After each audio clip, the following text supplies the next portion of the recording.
গত 15 জুলাই থেকে বৈষম্যবিরোধী ছাত্র আন্দোলনে আহত রোগীরা ঢাকা মেডিকেল কলেজে আসতে থাকে। প্রথম দিকে মূলত ছাত্ররা ছিল 15-16 তারিখে, এরপরে অন্যান্য পেশার মানে আহত রোগীরা আমাদের হাসপাতালে আসে। যাই হোক, আমাদের এখানে চিকিৎসকরা, নার্স এবং অন্যান্য কর্মচারীরা দিনরাত পরিশ্রম করে তাদের সেবা দিয়েছে। আমাদের এখানে একটা র্যাপিড রেসপন্স টিম থাকে এবং আমাদের প্রায় 200 রোগীকে ইমিডিয়েটলি ম্যানেজ করার জন্য যেসব জিনিসপত্র দরকার সেগুলো রেডি থাকে। তো আমরা যার ফলে প্রথম থেকেই আমাদের কর্মকর্তা, কর্মচারী এবং সেবিকাবৃন্দ পরিশ্রম করে তাদের সেবা দিয়েছে। এই যাবৎ আমাদের হাসপাতালে 2600 জনের উপরে রোগী চিকিৎসা সেবা নিয়েছে। এর মধ্যে আমরা 866 জনকে ভর্তি করেছি। এই মুহূর্তে আমাদের 60 জন ভর্তি আছে। আমরা একটা সিদ্ধান্ত নিয়েছি যে তাদের বিনামূল্যে চিকিৎসা দেব। তো সেটা আমরা এনশিওর করছি।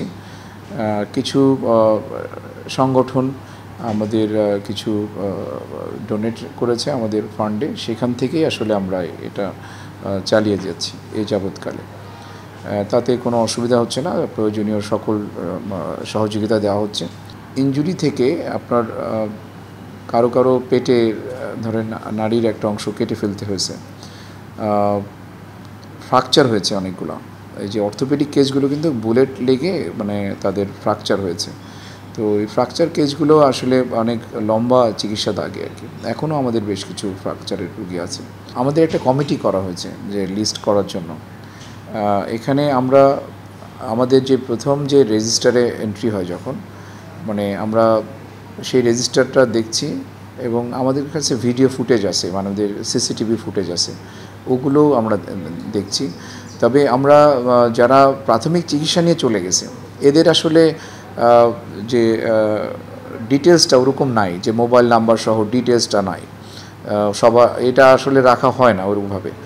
কিন্তু যারা ভর্তি হয়েছে, যে 866 জন ভর্তি হয়েছে বা যারা এখানে চিকিৎসারত অবস্থায় মারা গেছে, তাদের কিন্তু মোবাইল নাম্বার সহ ডিটেলস ঠিকানা আমাদের কাছে আছে। এই 866 জনে কিন্তু সমস্যা নাই।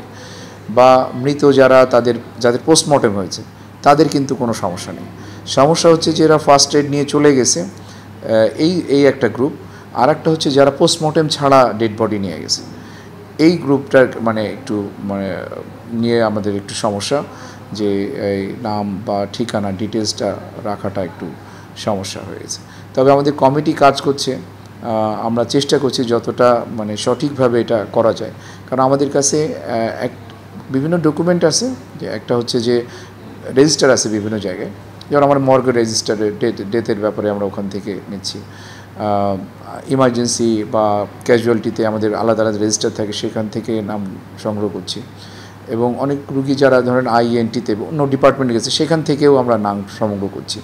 করে আবার যেন ডুপ্লিকেশন না হয় সেটা আমরা চেক করছি, যে একই মানুষ যেন একাধিকবার এন্ট্রি না হয় সেটা আমরা চেক করছি। আর আমরা বলেছি যদি নতুন কেউ আসে নাম এন্ট্রি করতে, তার কোনো একটা ডকুমেন্ট থাকা লাগবে। ডকুমেন্ট যদি সে নিয়ে আসে, অথবা সে বলবে যে আমি এতদিন এতটার সময় এসছিলাম, তাহলে অ্যাটলিস্ট আমরা আমাদের সিসিটিভি ফুটেজ দেখেও এটা কনফার্ম করতে পারি তার প্রেজেন্সটা। এটা আমাদের কাছে আমরা রেখে দিয়েছি।